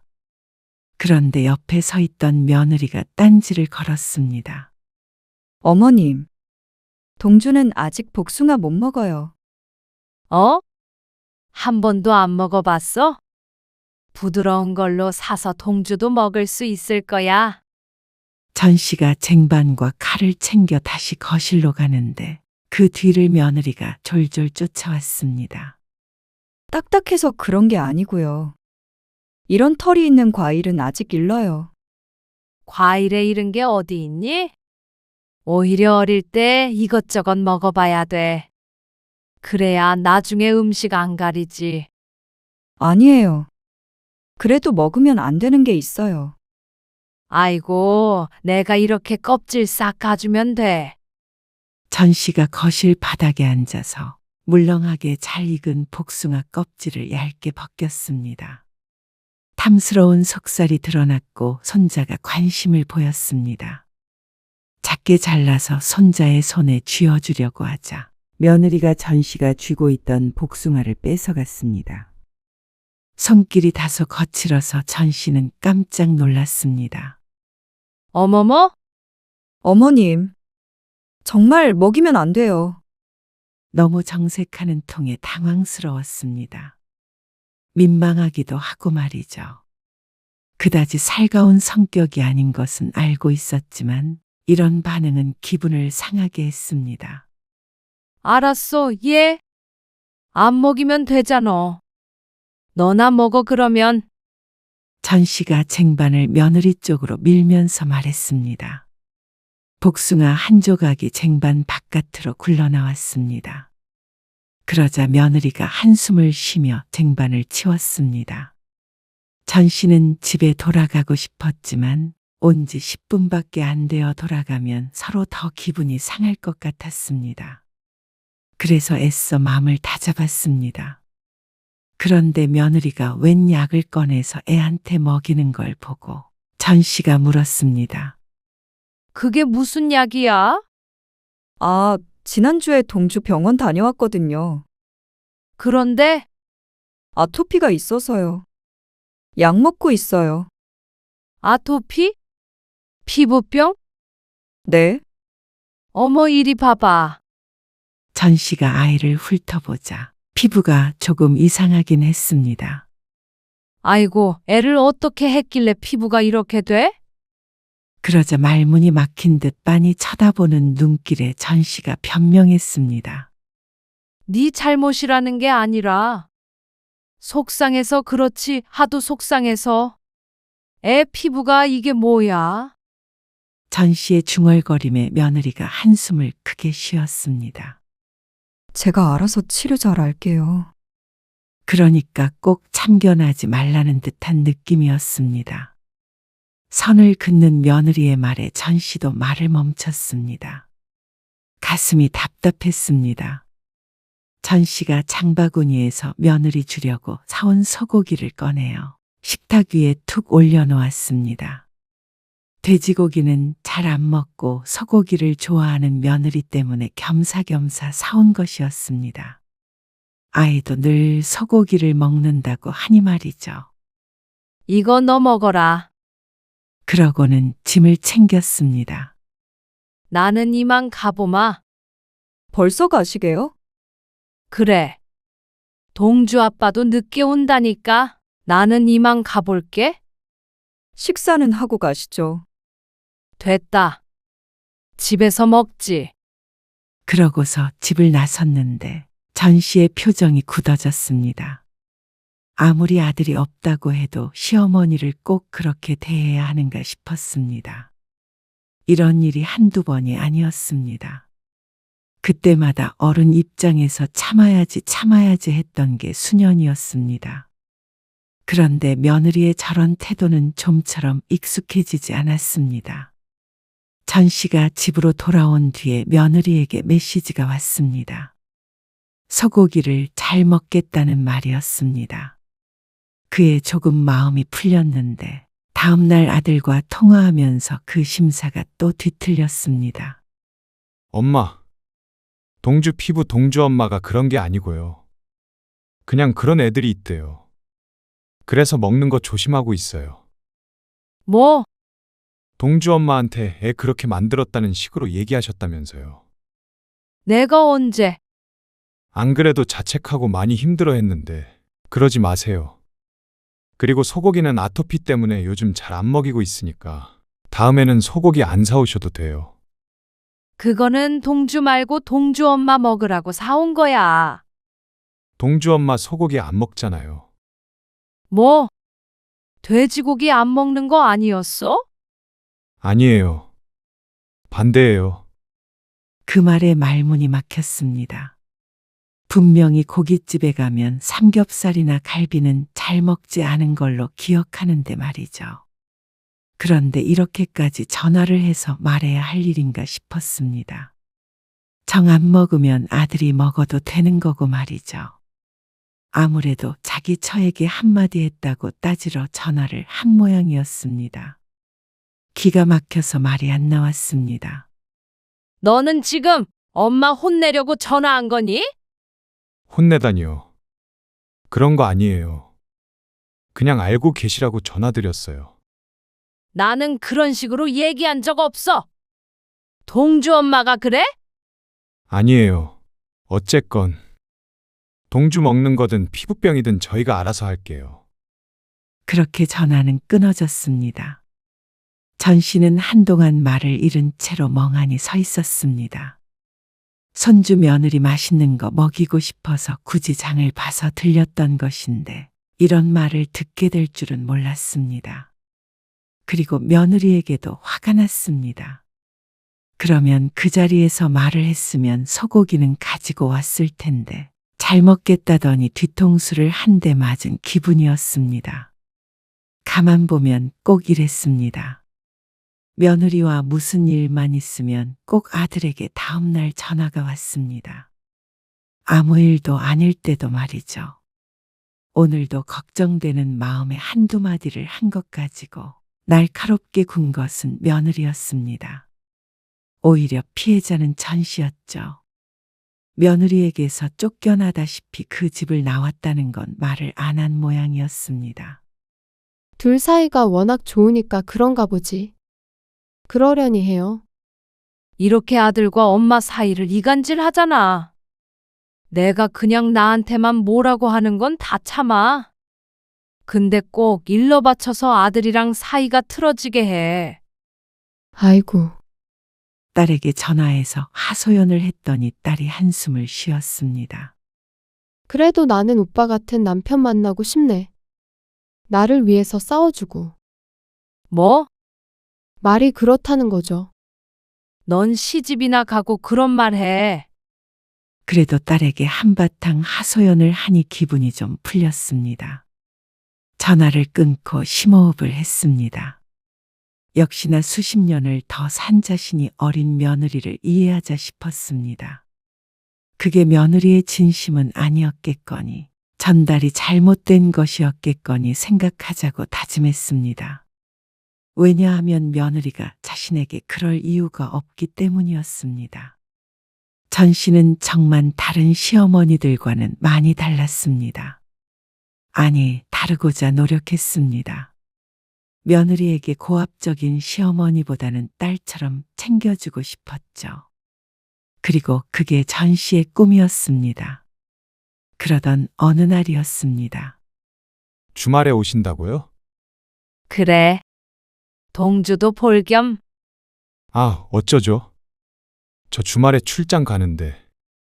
동주 엄마도 일이 있어서 동주 주말 동안 장모님 댁에 잠깐 맡기기로 했거든요. 그래서 오셔도 동주 없어요. 어? 왜 사돈한테 맡겨? 그렇게 중요한 일이래? 네. 동주 엄마도 지방에 잠깐 다녀와야 해요. 그러면 내가 가서 봐줄게. 하루만 갔다 오는 거 아니야, 동주 엄마? 그렇긴 한데 처가에 맡기는 게 더 편할 것 같은데요. 동주 엄마 마음도 더 편할 거고. 아들의 말에 전 씨는 기분이 상했습니다. 친할머니는 자신인데 왜 외가에 맡기는 게 더 편하다는 것인지. 며느리의 입장은 어느 정도 이해가 갔지만 그래도 서운한 건 서운한 것이었습니다. 내가 봐줄게. 나한테 맡겨. 아니면 내가 주말 동안 너희 집에 가 있을게. 아니에요. 그렇게까지 안 하셔도 돼요. 그런데 극구 말리는 아들. 하지만 이번에는 전 씨도 밀어붙였습니다. 한동안 손주를 못 봐서 눈에 아른거렸습니다. 그리고 사돈네 집이 좀 더 거리가 있는 편이라 자신이 봐주는 게 더 합리적인 선택이라고 생각했죠. 아들은 사양했지만 전 씨는 다음날 며느리에게 전화를 했습니다. 내가 너희 집에 가서 동주 봐줄게. 토요일에 갔다가 일요일에 오니? 안 돼. 일요일 아침 일찍이요. 근데 친정에 맡겨도 돼요. 아니야. 나도 동주 본 지 좀 됐고 해서 그래. 그리고 내가 도와주고 싶다는데 부담 가질 필요 없어. 전 씨가 적극적으로 의사를 표시하자 며느리가 난색을 하더니 결국엔 수락하게 되었습니다. 그래서 주말에 아들네 집에 가게 되었습니다. 어머님, 이거 주의사항인데요. 꼭 읽어주셔야 해요. 뭐? 주의사항? 네. 애기 약도 먹여야 하고요. 먹는 것도 가려서 먹여야 하거든요. 아니, 그런다고 이런 것까지 준비한 거야? 전 씨가 인상을 찌푸렸습니다. 자신도 자식을 둘 키운 엄마였습니다.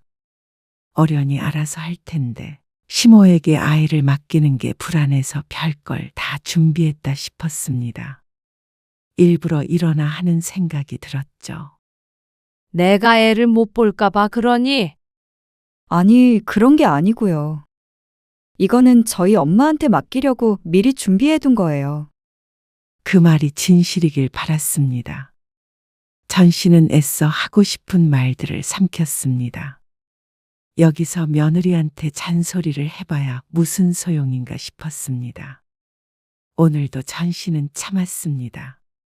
며느리가 매번 이렇게 자신을 어른 대접을 안 해준데도 내 아들의 배우자이며 내 손주의 엄마이니 참았죠. 그런데도 며느리는 전 씨의 행동이 다 마음에 안 드는 모양이었습니다. 어머님, 여기에 동주 먹을 거 날짜별로 다 정리해뒀는데 왜 개수가 부족해요? 아, 동주가 배고파하는 것 같아서 몇 번 더 먹였더니 그래.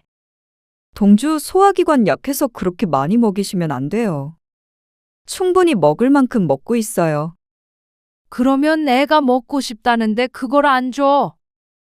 그래도 종이에 적었잖아요. 꼭 시간 맞춰서 정해진 것만 주시라고요. 사람이 어떻게 정해진 것만 먹고 사니? 어머님, 그래서 제가 친정에다 맡긴다고 했잖아요. 뭐? 너 무슨 말을 그렇게 서운하게 해? 억장이 무너지는 기분이었습니다. 전 씨도 종일 성심성의껏 아이를 돌보고 밤에도 깨는 바람에 잠도 부족했습니다. 눈밑이 거뭇거뭇해지도록 아이를 봐줬는데 이런 말이나 들을 줄은 몰랐습니다. 아이를 보다 보면 그때그때 융통성 있게 처신을 할 수도 있는데 말이죠. 며느리는 너무나 예민했고 그 화를 참지 않았습니다. 얼굴이 굳어진 채로 아이의 이것저것 확인하는 며느리를 보니 기가 막혔습니다. 이번에는 동주 아빠한테 뭐라고 할 거니? 네? 내가 애 밥 많이 먹여서 배 터질 뻔했다고 그럴 거니? 그게 무슨 말씀이세요? 아니다. 며느리 무서워서 말이나 제대로 하겠냐? 바로 돌아와야 했지만 아들이 저녁에 돌아오는데 같이 저녁 식사를 하자고 해서 기다렸습니다. 며느리와는 불편한 침묵이 흘렀습니다. 어머님, 죄송해요. 제가 좀 예민했어요. 동주 건강이 걱정되니까. 먼저 꼬리를 내리는 며느리의 전 씨도 마음을 풀었습니다. 살다 보면 실수도 할 수 있는 것이니 말이죠. 다음부터 그러지 말어라. 나도 서운해 할 줄 알아. 네, 결국 그날은 아들이 돌아와 함께 저녁 식사를 했고 며느리는 전 씨와 충돌이 있었던 것에 대해서는 함구했습니다. 그러던 어느 날이었습니다. 어머님, 저 회사를 그만두게 됐어요. 뭐? 회사를. 어느 날 통화를 하는데 며느리가 뜻밖의 말을 꺼냈습니다. 잘 다니는 회사를 왜? 며느리 연봉이 꽤 높다고 들었는데 혹시 이직을 하려나 싶었죠. 그런데 정말로 회사를 그만둔다는 것이었습니다. 동주 때문에요. 그 말에 전 씨는 눈을 크게 떴습니다. 손주의 건강 때문에 둘 중에 하나가 일을 그만두기로 했는데 엄마인 자신이 그만두는 편이 낫겠다고 생각했다고 했습니다. 동주가 어디가 얼마나 안 좋은데? 아토피도 너무 심하고요. 약한 천식기가 있어요. 뭐? 그렇게 애 건강을 챙기더니? 회사 다니면서 애한테 저희가 너무 소홀했던 것 같아요. 저희라니. 애를 엄마가 키워야지. 전 씨의 말에 며느리가 잠시 말이 없었습니다. 그러더니 잠긴 목소리로 대꾸했습니다.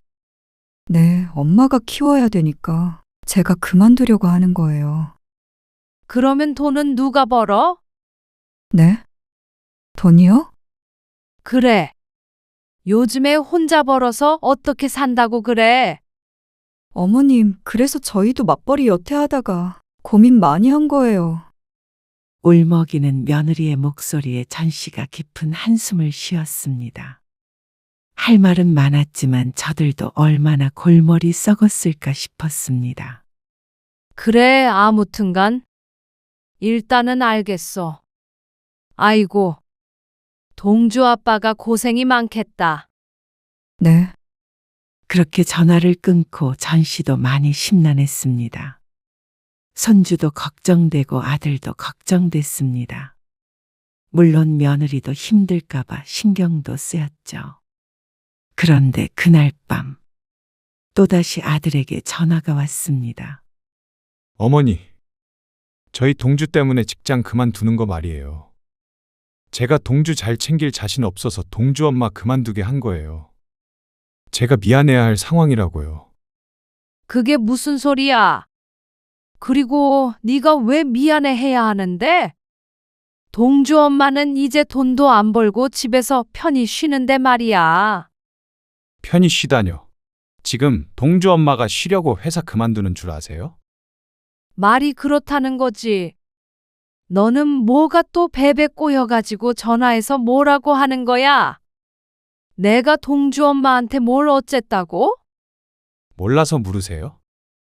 동주 엄마가 뭐라고 말했는지는 모르겠지만 너는 왜 네 처 말만 듣고 엄마를 나무라는 거야? 그럴만하니까 그렇죠.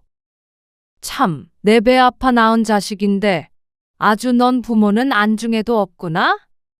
제발 좀 그만하세요. 동주 엄마도 노력하잖아요. 노력?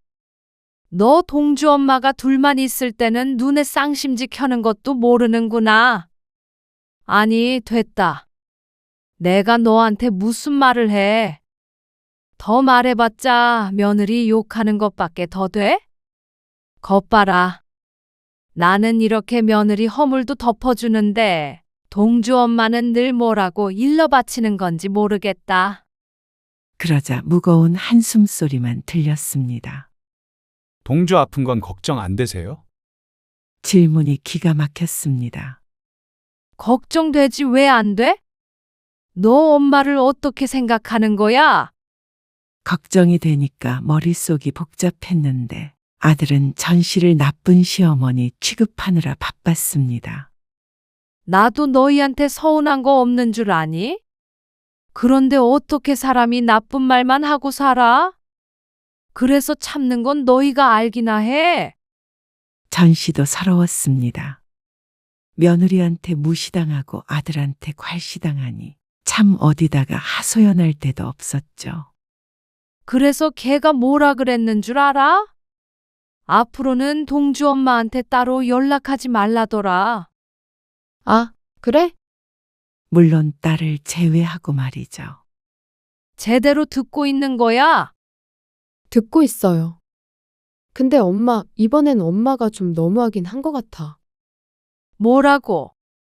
아니, 아픈 애 보는 건 쉬워요? 그런데 집에서 논의 많이 하고.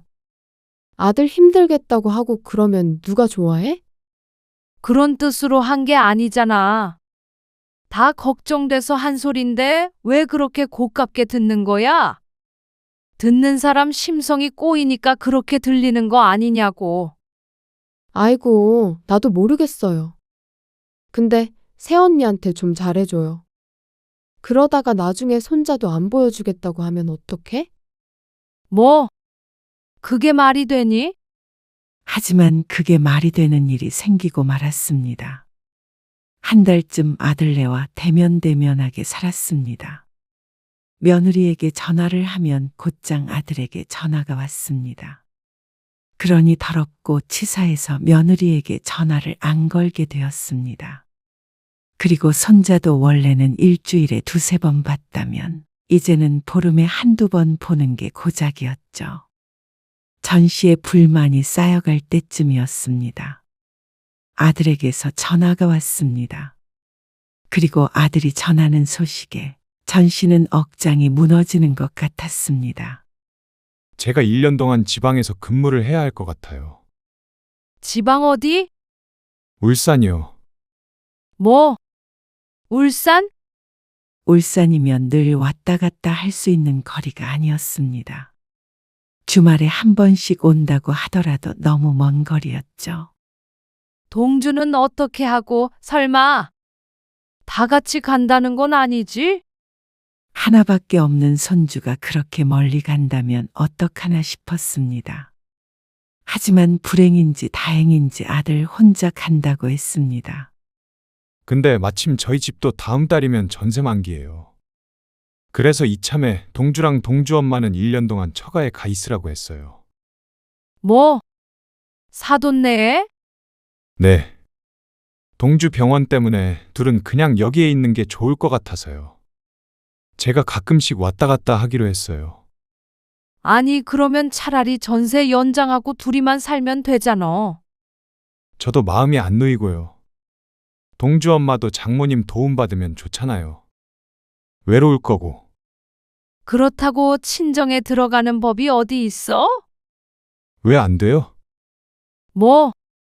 그럼 난 동주 어떻게 보라는 거야? 제가 가끔 올라오면 동주 데리고 올게요. 이게 지금 말이나 되는 소리니?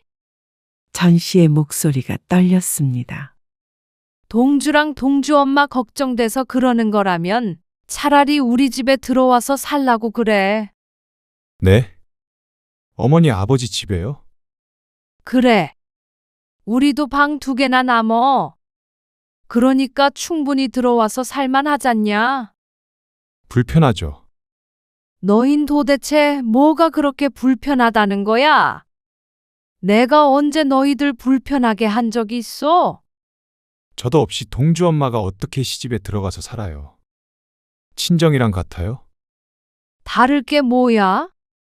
나도 동주 엄마 딸처럼 생각해. 나도 내 손주랑 같이 살고 싶다고. 동주 병원 다니는 것도 내가 도와주면 되잖아. 전 씨는 이게 가장 합리적인 대안이라고 생각했습니다. 그런데 아들은 거절했습니다. 그렇게 할 수는 없고요. 저희도 많이 상의해보고 결정한 거니까 너무 서운하게 생각하지 말아주세요. 저 1년 뒤에 돌아와요. 그때 다시 좀 큰 집으로 구해서 들어갈 예정이에요. 그때는 실컷 보실 수 있잖아요. 1년 뒤에 나 손자 보라고? 중간중간 찾아뵙는다니까요. 결국 전 씨는 아들의 마음을 돌리지 못하고 전화를 끊어야 했습니다.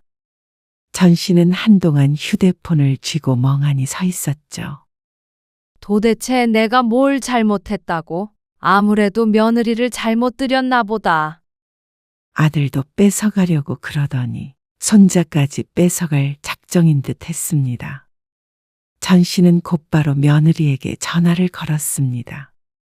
너 사돈네 들어가 살 거라며? 네, 그렇게 하려고 해요. 차라리 우리 집에 들어와라. 동주 아빠 없는 동안 빈자리를 우리 가족이 채워야지 왜 사돈한테 가니? 너 매번 그렇게 친정만 챙기는 건 알고 있다만 그래도 시부모 생각 한 번이라도 했다면 그렇게는 못하지. 시집살이 걱정하는 거라면 그런 걱정은 붙들어 매. 내가 뭐 그런 거 시킨 적이 있어? 그러자 잠시 말이 없던 며느리가 조용히 대꾸했습니다. 솔직히 어머님이랑 함께 사는 건 부담스러워요. 뭐라고? 전 씨의 목소리가 높아졌습니다. 제가 어머님 마음에 안 차는 거 알아요. 뭐? 난 너 딸처럼 생각해. 아니요. 딸한테는 그런 식으로 말씀하시지 않겠죠. 저도 동주 아빠 없이 어머님 댁 들어가서 살 자신 없어요.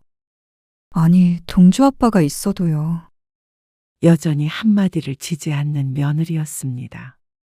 어찌나 말 한마디 한마디가 까칠한지 전 씨의 가슴에 생채기를 냈습니다.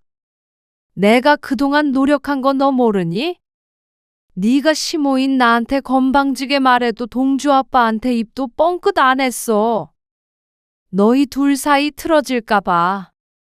자기 엄마 욕하는 여자 좋아할 남자 없으니까. 그런데 너는 뭐니? 뭐라고 한마디만 하면 쪼르르 가서 일러 바치고. 부모 자식 사이 이간질하고. 그런데도 나는 너랑 같이 살려고 하는데 뭐? 못 살겠다고. 네. 노력은 저도 했어요. 어머님 마음에 들려고요. 그런데 며느리는 딸이 될 수 없고 시어머니는 친정엄마가 될 수 없더라고요. 뭐? 그렇게 거리를 두고 살고 싶은 거겠지? 어머님은 좋은 시어머니라고 생각하시겠지만 명절에도 아가씨 빼고 저만 설거지 시키셨고요. 고깃집 가면 저만 집게 잡고 굽게 하셨어요. 저 돼지고기 좋아해요. 없어서 못 먹어요. 그런데 한 점도 제대로 못 먹게 하셨잖아요. 그래서 제가 싫어한다고 생각하셨잖아요. 동주 낳았을 때도 출근하는 아들 잠 못 잘까봐 걱정하셨고요. 동주 아플 때마다 제 탓하셨고요. 제가 아플 때도 동주 아빠 밥 차려줬냐고 물으셨어요. 그런데 어떻게 다른 시어머니랑 다를 수가 있겠어요? 어떻게 같이 살 수가 있겠어요? 말문이 막혔습니다.